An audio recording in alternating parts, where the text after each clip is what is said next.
D Roopa versus Rohini Sindhuri fight ಜೋರಾಗಿ ನಡೀತಾ ಇದೆ. ಡಿ ರೂಪಾ ವಿರುದ್ಧ ಎಫ್ಐಆರ್ ದಾಖಲಾಗುವಂತ ಚಾನ್ಸಸ್ ಇದೆ. ಸಿಂಧೂರಿ ಪತಿ ನೀಡಿದ ದೂರಿನ ಮೇಲೆ ಎಫ್ಐಆರ್ ಆಗುವಂತ ಸಾಧ್ಯತೆಗಳಿದೆ. ಈಗ ಪತ್ನಿಯ ಖಾಸಗಿ ಫೋಟೋಗಳನ್ನ ಆಕೆ ಹೆಂಗ್ ಲೀಕ್ ಮಾಡಿದ್ಲು ಅಂತ ಹೇಳಿ ನಿನ್ನೆ ಅವರು ಮಾಧ್ಯಮದ ಮುಂದೆ ಬಂದು ಪ್ರಶ್ನೆಯನ್ನ ಮಾಡಿದ್ರು. ಜೊತೆಗೆ ನಾವು ಕಾನೂನು ಸಮರವನ್ನ ಸಾರ್ತೀವಿ ಅಂತಾನೂ ಹೇಳಿದ್ರು. ಈಗ ಸೋಷಿಯಲ್ ಮೀಡಿಯಾದಲ್ಲಿ ಫೋಟೋ ಹಾಕಿದಂತ ಆರೋಪ ಇರೋದ್ರಿಂದ ಸುಧೀರ್ ರೆಡ್ಡಿ ದೂರಿನ ಮೇಲೆ ಎಫ್ಐಆರ್ ದಾಖಲು ಮಾಡುವಂತ ಚಾನ್ಸಸ್ ಇದೆ. ಸದ್ಯಕ್ಕೆ ಎನ್ಸಿಆರ್ ದಾಖಲು ಮಾಡಿಕೊಂಡಿದ್ದಾರೆ ಬಾಗಲಗುಂಟೆ ಪೊಲೀಸರು. ಎಫ್ಐಆರ್ ದಾಖಲಿಸಲು ಕೋರ್ಟ್ ಅನುಮತಿ ಬೇಕಾಗುತ್ತೆ. ಕೋರ್ಟ್ ಸೂಚನೆ ಕೊಟ್ರೆ ಎಫ್ಐಆರ್ ದಾಖಲು ಮಾಡಿಕೊಂಡು ವಿಚಾರಣೆಯನ್ನ ಆರಂಭ ಮಾಡ್ತಾರೆ. ಅಕಸ್ಮಾತ್ ಎಫ್ಐಆರ್ ಆಗ್ಲಿಲ್ಲ ಅಂದ್ರೆ ಏನ್ ಮಾಡೋದು? ಈಗ ರೋಹಿಣಿ ಸಿಂಧೂರಿ ಮುಂದೆ ಇರುವಂತ ಆಪ್ಷನ್ಸ್ ಏನು? ಎಫ್ಐಆರ್ ಆಗದೇ ಇದ್ರೆ ಕಾನೂನು ರೀತಿಯಲ್ಲಿ ಸಮರ ಸಾರೋದು. ಯಾವ ತರ? ಕೋರ್ಟ್ ಮೆಟ್ಲನ್ನ ಹತ್ತೋದಕ್ಕೆ ಸಿಂಧೂರಿ ಸಿದ್ಧತೆಯನ್ನ ಮಾಡಿಕೊಂಡಿದ್ದಾರೆ. ಡಿ ರೂಪಾ ವಿರುದ್ಧ ಜೋರಾಗಲಿದೆ ಅಲ್ಲಿಗೆ ಫೈಟ್. ಮಾನನಷ್ಟ ಮೊಕದ್ದಮೆ ಮತ್ತು ಐಪಿಸಿ ಸೆಕ್ಷನ್ 500ರ ಅಡಿಯಲ್ಲಿ ಕೇಸ್ ದಾಖಲಿಸುವಂತ ಚಾನ್ಸಸ್ ಇದೆ. ಅದಕ್ಕೂ ಮುಂಚಿತವಾಗಿ ಎಫ್ಐಆರ್ ಆದ್ರೆ ಅದ್ರ ಪಾಡಿಗದು ಅಂದ್ರೆ ಕಾನೂನು ರೀತಿಯಲ್ಲಿ ಹೋರಾಟ ನಡೀತಾ ಹೋಗುತ್ತೆ. ಪೊಲೀಸರು ಇನ್ವೆಸ್ಟಿಗೇಷನ್ ಅನ್ನ ನಡೆಸ್ತಾ ಹೋಗ್ತಾರೆ. ಇಲ್ಲ ಅಂತಂದ್ರೆ ಇವತ್ತು ಎಫ್ಐಆರ್ ಆಗ್ಲಿಲ್ಲ ಅಂತಂದ್ರೆ ಕೋರ್ಟ್ ಮೆಟ್ಲನ್ನ ಹತ್ತೋದು. ಕೋರ್ಟ್ ಸೂಚನೆ ಕೊಟ್ಟ ಮೇಲೆ ಎಫ್ಐಆರ್ ದಾಖಲಿಸಿ ತನಿಖೆಯನ್ನ ಪೊಲೀಸರು ಶುರು ಮಾಡ್ತಾರೆ. ನೋಡ್ಬೇಕಾಗುತ್ತೆ ಮುಂದೆ ಯಾವ್ಯಾವ ತರ ಕಾನೂನು ಹೋರಾಟವನ್ನ ಇಬ್ರು ಮಾಡ್ತಾರೆ ಅಂತ ಹೇಳಿ.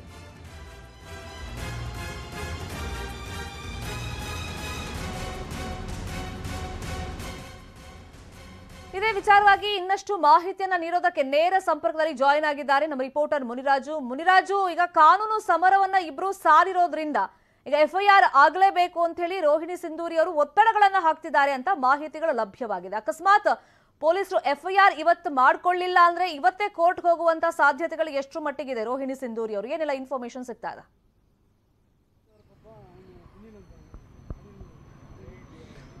ಶರ್ಮಿತಾ, ನಿನ್ನೆ ಏನು ಡಿ ರೂಪಾ ವಿರುದ್ಧ ಒಂದು ರೋಹಿಣಿ ಸಿಂಧೂರಿ ಅವರ ಪತಿ ಸುಧೀರ್ ಅವರು ಒಂದು ದೂರನ್ನು ಕೊಡ್ತಾರೆ. ಏನು ಬಗಲ್ಗುಂಟೆ ಪೊಲೀಸ್ ಠಾಣೆಗೆ ತೆರಳಿ ಏನು ತಮ್ಮ ಪತ್ನಿಯ ಒಂದು ಫೋಟೋಗಳನ್ನ ವೈರಲ್ ಮಾಡಿರೋದು ಮತ್ತೆ ಕೆಲವು ಖಾಸಗಿ ವಿಚಾರಗಳನ್ನ ಪ್ರಸ್ತಾಪ ಮಾಡಿರೋದ್ರ ಬಗ್ಗೆ ಒಂದು ದೂರನ್ನ ಕೊಡ್ತಾರೆ.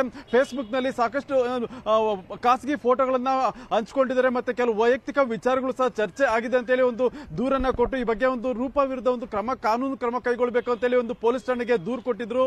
ಈಗ ಈ ಒಂದು ದೂರಿನ ಸಂಬಂಧ ಈಗ ಪೊಲೀಸರು ಇನ್ನು ಎಫ್ಐಆರ್ ಅನ್ನ ದಾಖಲು ಮಾಡಿಲ್ಲ. ಯಾಕಂದ್ರೆ ಅದನ್ನ ಕಾನೂನು ತಜ್ಞರ ಒಂದು ಮುಖಾಂತರ ಒಂದು ಸಲಹೆಯನ್ನ ಪಡೆಯೋದಕ್ಕೆ ಈಗ ಪೊಲೀಸರು ಮುಂದಾಗಿದ್ರು.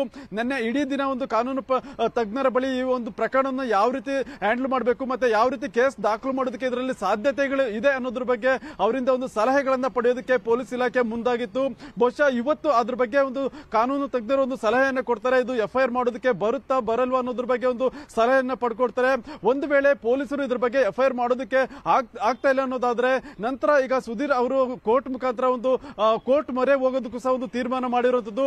ಯಾಕಂದ್ರೆ ಈ ಒಂದು ವಿಚಾರದಲ್ಲಿ ಕಾನೂನು ಸಮರ ಮಾಡೇ ಮಾಡ್ತೀವಿ ಅಂತ ಹೇಳಿ ಏನು ರೋಹಿಣಿ ಸಿಂಧೂರಿ ಮತ್ತೆ ಅವರ ಪತಿ ಸಹ ನಿನ್ನೆ ಹೇಳಿದ್ರು. ಮತ್ತೆ ಇದ್ರ ಬಗ್ಗೆ ಸಾಕಷ್ಟು ಚರ್ಚೆ ಮತ್ತೆ ತಯಾರಿಗಳನ್ನು ಸಹ ಅವ್ರು ಮಾಡ್ಕೊಂಡಿದ್ದಾರೆ. ಪೊಲೀಸರು ಎಫ್ಐಆರ್ ಮಾಡದೆ ಹೋದಲ್ಲಿ ಕೋರ್ಟ್ ಮುಖಾಂತರ ಹೋಗಿ ಅಲ್ಲಿ ಏನು ಕೋರ್ಟ್ ಡೈರೆಕ್ಷನ್ಸ್ ಮುಖಾಂತರ ಎಫ್ಐಆರ್ ಅನ್ನ ಮಾಡಿಸೋದಕ್ಕೂ ಸಹ ಈಗ ಅವರು ತಯಾರಿಗಳನ್ನು ಮಾಡ್ಕೊಂಡಿದ್ದಾರೆ. ಬಹುಶಃ ಇವತ್ತು ಅಥವಾ ನಾಳೆ ಒಳಗಡೆ ಅವರು ಕೋರ್ಟ್ ನ ಮೆಟ್ಟಿಲತ್ತೋ ಸಾಧ್ಯತೆ ಇದೆ. ಅಲ್ಲಿ ಒಂದು ನ್ಯಾಯಾಲಯದ ಮುಖಾಂತರ ಹೋಗಿ ಒಂದು ಸೂಚನೆಯನ್ನ ಪಡೆದು ನಂತರ ಪೊಲೀಸ್ ಠಾಣೆಗೆ ಒಂದು ಎಫ್ಐಆರ್ ಅನ್ನು ದಾಖಲು ಮಾಡಿಸುವಂತ ಕೆಲಸವನ್ನು ಸಹ ಈಗ ಅವರು ಕೆಲಸದ ಒಂದು ತಯಾರಿಗಳಲ್ಲಿ ತೊಡಗಿದ್ದಾರೆ. Sharmita, fine, please be online. Muniraju,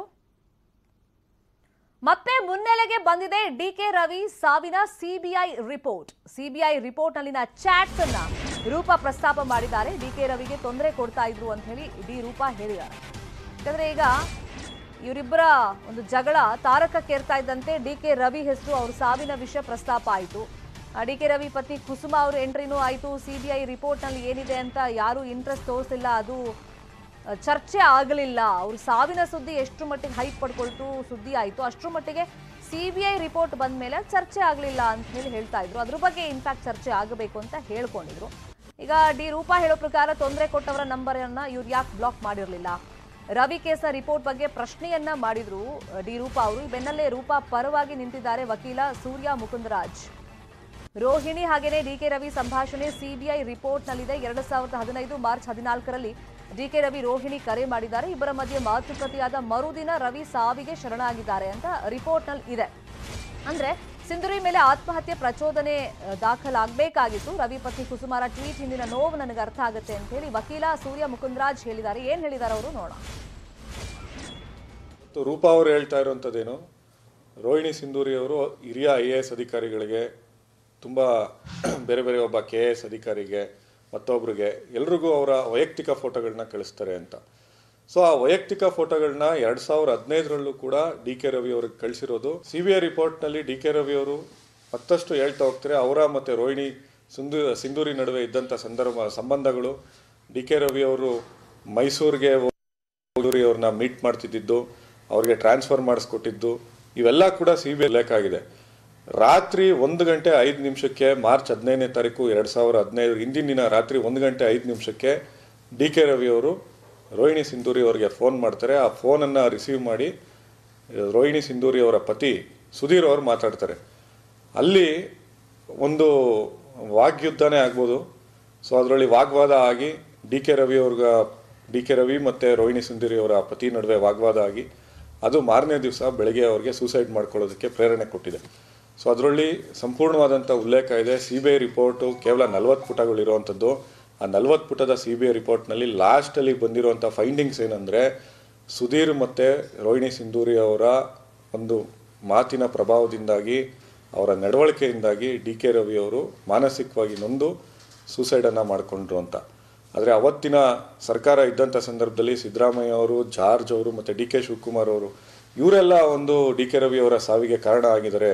ಇಷ್ಟು ದೊಡ್ಡ ಸಂದೇಶ, ಇಷ್ಟು ದೊಡ್ಡ ಆರೋಪ, ತನ್ನ ಸಾವಿಗೆ ಇದೇ ಕಾರಣ, ನಾನು ಹೋಗ್ತಾ ಇದ್ದೀನಿ, ನಾನು ಸತ್ತ ನಂತರ ನೀನು ನನ್ನನ್ನು ಬರಬೇಕು, ನನ್ನನ್ನು ತಪ್ಕೊಬೇಕು, ನನಗೊಂದು ಮುತ್ತು ಕೊಡಬೇಕು ಅಂತ ಹೇಳ್ಬಿಟ್ಟು ಕೂಡ DK ರವಿ ಒಂದು ಆ ಮೆಸೇಜಲ್ಲಿ ಕಳಿಸಿರ್ತಾರೆ.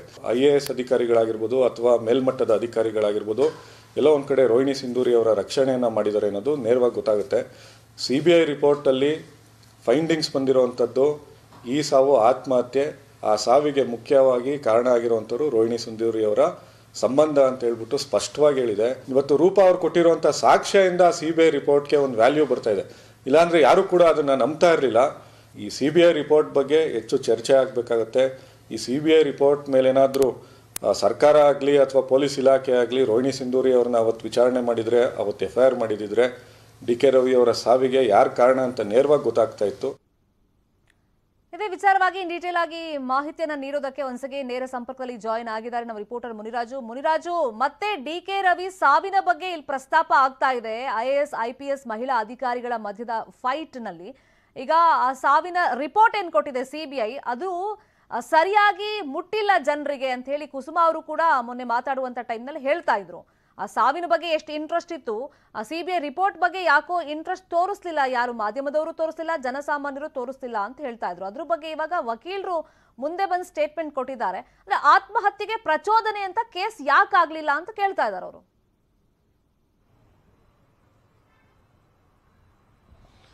ಶರ್ಮಿತಾ, ಯಾಕಂದ್ರೆ ಈಗ IPS ಮತ್ತೆ IAS ಅಧಿಕಾರಿಗಳ ಒಂದು ಜಗಳದಲ್ಲಿ ಈಗ DK ರವಿ ಅವರ ಒಂದು ಸಾವಿನ ಒಂದು CBI ರಿಪೋರ್ಟ್ ಏನಿದೆ ಈಗ ಅದು ಸಹ ಈಗ ಹೊರಗಡೆ ಬರ್ತಾ ಇರೋದು. ಆ ಒಂದು ರಿಪೋರ್ಟ್ ನಲ್ಲಿ ರೋಹಿಣಿ ಸಿಂಧೂರಿ ಮತ್ತೆ DK ರವಿ ಅವರು ಏನ್ ಚಾಟ್ ಮಾಡಿದ್ದಾರೆ ಅನ್ನೋ ಮಾಹಿತಿ ಇತ್ತು. ಅದೀಗ CBI ರಿಪೋರ್ಟ್ ನಲ್ಲಿ ಉಲ್ಲೇಖ ಆಗಿದೆ. ಆದ್ರೆ ಅದ್ರ ಬಗ್ಗೆ ಎಲ್ಲೂ ಸಹ ಚರ್ಚೆಗೆ ಬಂದಿಲ್ಲ, ಮತ್ತೆ ಅದ್ರ ಬಗ್ಗೆ ಏನು ಸಹ ಒಂದು ಆಕ್ಷನ್ ಆಗ್ಲಿಲ್ಲ ಅಂತೇಳಿ ಈಗ ವಕೀಲ ಸೂರ್ಯ ಮುಕುಂದರಾಜ್ ಅವರು ಒಂದು ಆರೋಪವನ್ನು ಮಾಡ್ತಾ ಇದ್ದಾರೆ. 2015ರಲ್ಲಿ ಏನು ಇಬ್ಬರ ನಡುವೆ ಒಂದು ಚಾಟಿಂಗ್ಸ್ ನಡೆದಿತ್ತು, ಮತ್ತೆ ಕರೆಗಳ ಒಂದು ವಿನಿಮಯ ಆಗಿತ್ತು.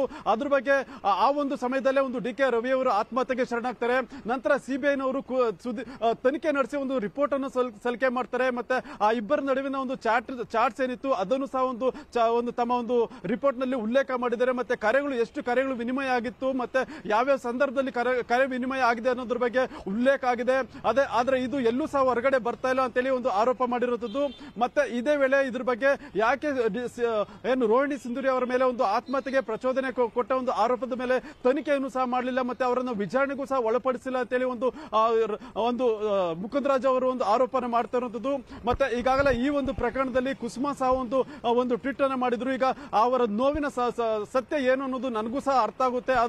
ಆ ಸಲುವಾಗಿ ಇವ್ರ ಮೇಲೆ ಯಾವುದೇ ರೀತಿಯ ಒಂದು ತನಿಖೆ ಮತ್ತೆ ಕ್ರಮಕ್ಕೂ ಸಹ ಸರ್ಕಾರ ಮುಂದಾಗಿರ್ಲಿಲ್ಲ ಅಂತೇಳಿ ಒಂದು ಆರೋಪವನ್ನ ಸೂರ್ಯ ಮುಕುಂದರಾಜ್ ಅವರು ಮಾಡ್ತಾ ಇರುವಂತದ್ದು. ಶರ್ಮಿತಾ, ಥ್ಯಾಂಕ್ ಯು ಮುನಿರಾಜು ಈ ಕ್ಷಣದ ಅಪ್ಡೇಟ್ಸ್ಗೆ.